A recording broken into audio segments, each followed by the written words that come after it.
A partir de hoje, você poderá trabalhar de onde quiser. Vai começar podendo ganhar pelo menos R$ 1.000 logo no primeiro mês. E tudo isso com 2 horas por dia. Está nas suas mãos a oportunidade que você tanto buscava para trabalhar de casa e ganhar um bom dinheiro. Mas quanto a essa questão, por exemplo, eu não sei se você era descontrolada, porque o pessoal sempre pergunta se é difícil administrar muito patrimônio. Eu acho que não, acho que o difícil é administrar pouco.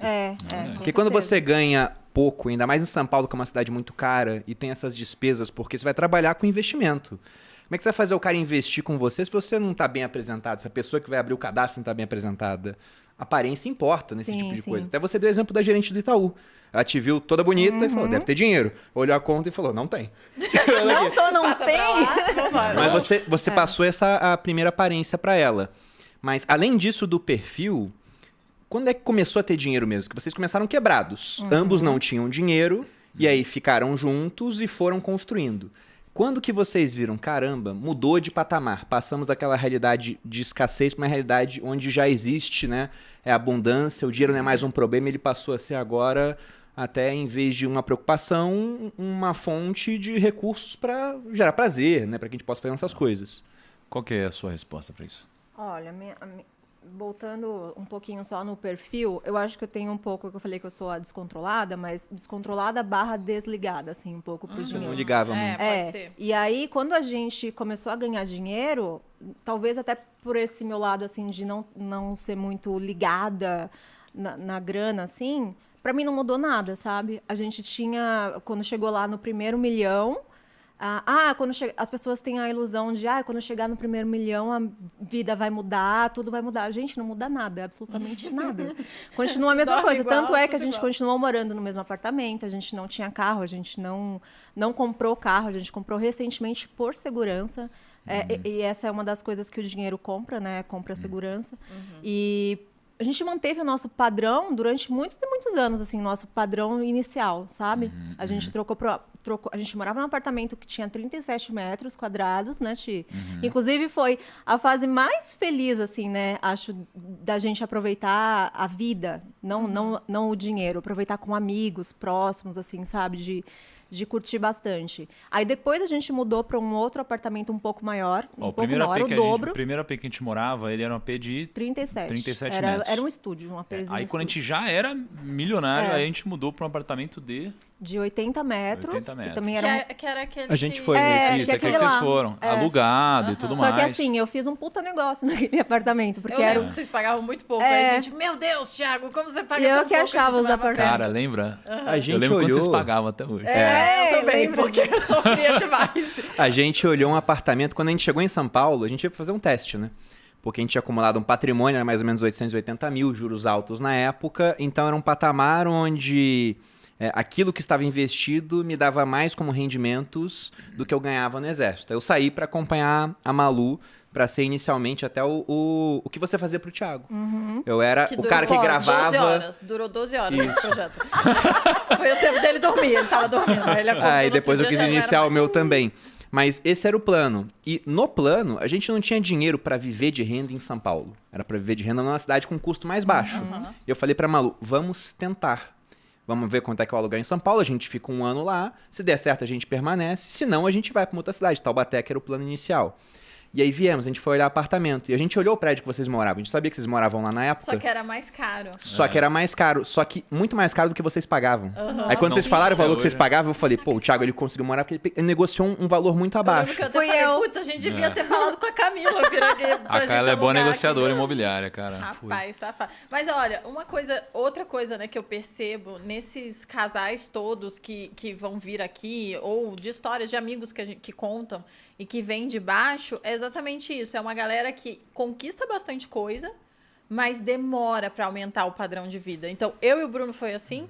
Vocês dois também foi assim, né? Então, segura muito, porque hoje em dia, mais ainda deveria ser assim, porque 1 milhão não é tanta coisa mais, né? Naquela época era muito mais, porque a inflação comeu o poder do dinheiro. Então, eu acho que esse é se eu tivesse que dar uma dica pra galera que tá começando, seria mais ou menos isso. Mantém os custos baixos, mantenha os gastos baixos. Os custos? Os custos baixos, porque isso vai ajudar você a acumular mais patrimônio e, de fato, ter uma estabilidade mais no longo prazo. Se for olhar agora, qualquer imóvel pequeno, esses estúdios, né? Que é um Em nome São gourmet Paulo. para uma kitnet, como o pessoal chama no Rio de Janeiro. Você pega nesses bairros centrais de São Paulo, Itaim, Vila Nova Conceição, é tudo mais de 1 milhão. E são 30, 40 metros quadrados, pô. Você até Sim. falou, foi uma fase que a gente era muito próximo dos amigos. Nosso primeiro apartamento tinha 20 e poucos metros. Era um do Exército e falando mal de um outro banco para equilibrar as coisas aqui. O Bradesco, ele fez uma obra embaixo do prédio, tirou uma pilastra, o prédio começou a cair. Nossa. Mas era um apartamento de 20 metros. A gente tem uma foto nesse apartamento que foi a família da Malu, prima, tio. E o apartamento era um cômodo só. Aí todo mundo dormindo no chão. Era realmente muito próximo, porque não tinha espaço. Não tinha Então espaço, ficava não. muito O chão próximo dos todo amigos. tava de colchão, né? Na verdade, era edredom, porque não tinha colchão. Aí botamos edredom, a pessoa dormiu no chão e não tinha onde andar. Muito louco. E também foi uma fase muito boa, assim, da nossa vida, né?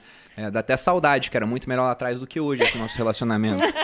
Mas... Hoje em dia a gente tem uma casa com várias aulas, né, Exato, amor? Que é pra exato, gente várias não aulas. brigar. A gente divide, eu fico na ala sul, ela na ala norte, e o Aras é uma área comum. Os cavalos, os dois têm um acesso. Mas o que era interessante nessa época é que o pessoal pergunta, o dinheiro tornou vocês mais felizes? E a gente sempre foi feliz. E pelo que vocês Sempre contam... foi. Não foi o dinheiro que... Agora tem dinheiro e ficamos felizes. Agora que a gente consegue fazer as coisas. A gente era feliz enquanto morava lá em Realengo, mesmo com a rua alagando, e eu carregando ela no braço, e a gente tava rindo. Depois. Durante ela ficar meio brava.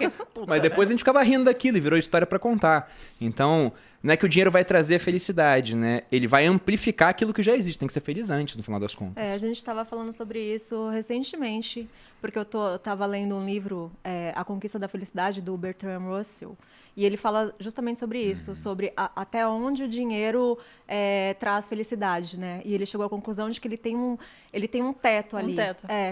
E depois daquilo ele não traz mais felicidade. Então as pessoas às vezes...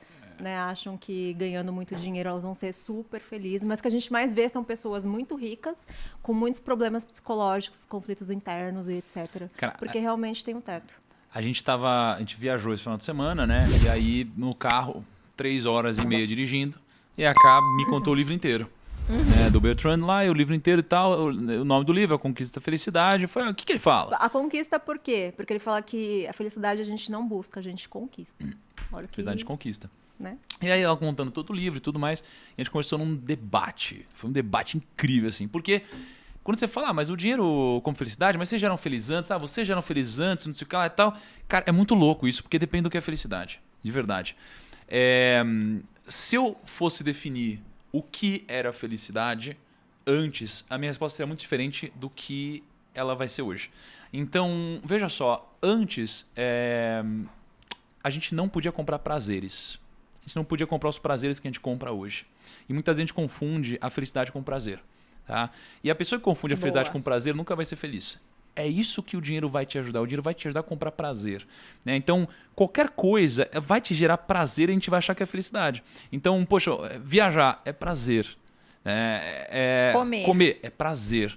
Né? Qualquer roupa é prazer. Isso não é felicidade.